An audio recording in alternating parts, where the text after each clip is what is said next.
সাগরের গভীরে এমন অনেক কিছুই আছে যেখানে সৌন্দর্য আর বিপদ যেন একেবারে হাত ধরাধরি করে চলে। আর আজ আমরা ঠিক তেমনই একটা প্রাণীকে নিয়ে কথা বলবো, যার রূপ দেখলে চোখ ফেরানো যায় না, কিন্তু যার ছোঁয়াতে লুকিয়ে আছে মারাত্মক বিপদ। চলুন আজ আমরা ডুব দিই সিংহ মাছের এই অদ্ভুত সুন্দর আর রহস্যময় জগতে। ভাবুন তো একবার, সাগরের শান্ত নীল জলে কি সুন্দর রঙিন একটা মাছ ভেসে বেড়াচ্ছে। ওর চলার ভঙ্গি এতটাই রাজকীয়, এতটাই ধীর স্থির যে মনে হবে যেন জলের রাজা ঘুরে বেড়াচ্ছে। এটাই হলো লায়ন ফিশ বা সিংহ মাছ, প্রকৃতির নিজের হাতে গড়া এক জীবন্ত শিল্প।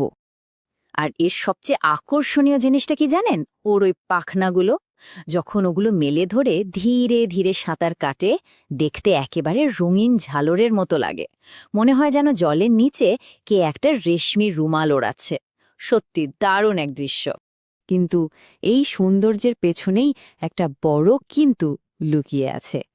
দেখতে যতই সুন্দর হোক না কেন, ভুলেও কিন্তু এই মাছটাকে ছুঁতে যাবেন না। ভাবছেন কেন?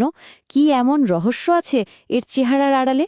এই প্রশ্নের উত্তরটা লুকিয়ে আছে এই একটা সংখ্যার মধ্যে, 18। কি এই 18? একটা সংখ্যার সাথে একটা মাছের এমন কি সম্পর্ক থাকতে পারে? চলুন রহস্যটা ভেদ করা যাক। এই 18 হল ওর শরীরে থাকা সূচের মতো ধারালো আর বিষাক্ত কাঁটার সংখ্যা। হ্যাঁ, ওর ওই সুন্দর সুন্দর পাখনার মধ্যেই প্রায় 18টা বিষাক্ত কাঁটা লুকানো থাকে। আর এটাই হলো ওর আত্মরক্ষার সবচেয়ে বড় অস্ত্র। ভাবছেন এই কাঁটার খোঁচাটা ঠিক কতটা ভয়ঙ্কর হতে পারে? যদি কোনোভাবে এর বিষ মানুষের শরীরে ঢোকে, তাহলে সঙ্গে সঙ্গে প্রচণ্ড ব্যথা শুরু হয়। শুধু তাই নয়, কাঁটাটা যেখানে ফোটে সেই জায়গাটা অবশ হয়ে যেতে পারে। এমনকি এর প্রভাবে শ্বাসকষ্ট বা বমি বমি ভাবও দেখা দিতে পারে। তবে একটা স্বস্তির ব্যাপারও আছে। এর কাটার খোঁচাটা খুবই যন্ত্রণাদায়ক হলেও ভালো খবর হলো যে আজ পর্যন্ত এর বিষে কোনো মানুষের মৃত্যুর রেকর্ড নেই। তাই একে আমরা বিপজ্জনক বলতে পারি, কিন্তু সাধারণত প্রাণঘাতী নয়। এই অদ্ভুত সুন্দর আর বিপজ্জনক মাছটাকে কিন্তু সারা বিশ্বে একটাই নামে ডাকা হয় না। ওর রূপ আর গুণের কারণে এক এক জায়গায় একে এক এক নামে ডাকা হয়। চলুন তো ওর কয়েকটা মজার মজার নাম জেনে নেওয়া যাক। সবচেয়ে চালু বা কমন নামটা হলো লায়ন ফিশ, মানে সিংহ মাছ। কেন? খুব সম্ভবত ওর ওই ঝালরের মতো পাখনাগুলো সিংহের কেশরের মতো দেখতে, তাই এই নাম। আবার অনেকে যখন দেখে যে ও টার্কি পাখির মতো পাখা মেলে ঘুরে বেড়াচ্ছে, তখন ওকে টার্কি ফিশও বলে ডাকে। নামটা কিন্তু বেশ মানিয়েছে, তাই না?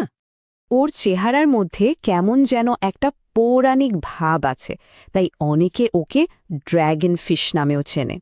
আর যে কারণে আমরা এতক্ষণ ধরে কথা বলছি, মানে ওর বিষাক্ত কাঁটার জন্য, ওকে কাঁকড়া বিষের সাথে তুলনা করেও ডাকা হয় স্করপিয়ন ফিশ। এই নামটা কিন্তু ওর বিপজ্জনক দিকটাকেই সবচেয়ে ভালোভাবে তুলে ধরে। তো আমরা তো ওর অনেকগুলো নাম জানলাম। এবার চলুন একটু দেখি এই মাছটা আসলে কেমন জীবন কাটায়, এরা কোথায় থাকে, কত বড় হতে পারে, আর এদের জীবনটাই বা কেমন। এর আসল বাড়ি হল ইন্দো প্যাসিফিক মহাসাগরের উষ্ণ জলে। কিন্তু মজার ব্যাপার হলো এখন ওরা নিজেদের এলাকা ছেড়ে ক্যারিবিয়ান সাগর, ভূমধ্য সাগর, এমনকি লোহিত সাগরেও ছড়িয়ে পড়েছে। আর নতুন জায়গায় ওদের প্রাকৃতিক শত্রু প্রায় নেই বললেই চলে। তাই ওরা সেখানকার পরিবেশের জন্য একটা বড় হুমকি হয়ে দাঁড়াচ্ছে। আকারের দিক থেকেও কিন্তু একটা দারুণ ব্যাপার আছে। সাধারণত লায়নফিশগুলো লম্বায় ৩০ থেকে ৩৫ সেন্টিমিটারের মতো হয়, কিন্তু ক্যারিবিয়ান সাগরের মতো নতুন জায়গায়, যেখানে খাবারের কোনো অভাব নেই বা কোনো প্রতিযোগী নেই, সেখানে ওরা প্রায় ৫৫ সেন্টিমিটার পর্যন্ত লম্বা হতে পারে। আর যেটা শুনলে হয়তো আরও অবাক হবেন, সেটা হলো এদের আয়ু। একটা মাছ হিসেবে এরা কিন্তু বেশ লম্বা সময় বাঁচে। সবকিছু ঠিকঠাক থাকলে একটা সিংহ মাছ প্রায় ১৫ বছর পর্যন্ত বেঁচে থাকতে পারে। এতক্ষণ তো আমরা ওর বিষাক্ত কাঁটার কথা বললাম, কিন্তু মনে প্রশ্ন আসতেই পারে, এই কাঁটাগুলো আসলে কি কাজে লাগে? শিকার ধরার জন্য, নাকি অন্য কোনো কারণে? এখানেই কিন্তু আসল রহস্যটা লুকিয়ে আছে। ব্যাপারটা কিন্তু ঠিক তার উল্টো। সিংহ মাছ তার এই ভয়ঙ্কর কাঁটাগুলো শিকার করার জন্য ব্যবহারই করে না বলতে গেলে, বরং এর আসল কাজ হল নিজেকে অন্য বড় শিকারী মাছের হাত থেকে বাঁচানো। তার মানে এর সৌন্দর্য আর ভয় দুটোই আসলে ওর আত্মরক্ষার একটা দারুণ বর্ম। তাহলে আমরা কি দেখলাম? সিংহ মাছ এমন একটা প্রাণী যে তার সৌন্দর্যকে আত্মরক্ষার একটা ভয়ঙ্কর অস্ত্রে পরিণত করেছে। ওর রঙিন রূপ যেমন আমাদের আকর্ষণ করে, তেমনি ওর বিষাক্ত কাঁটা ওকে বিপদ থেকে বাঁচিয়ে রাখে। আর এই কারণেই ও নতুন পরিবেশে গিয়েও দিব্যি ঠিকে থাকছে। সিংহ মাছের এই জীবন আমাদের একটা গভীর প্রশ্নের সামনে দাঁড় করিয়ে দেয়। প্রকৃতির জগতে সৌন্দর্য আর বিপদ কি তাহলে সবসময় একসঙ্গেই চলে? ভাবনার বিষয়, তাই না?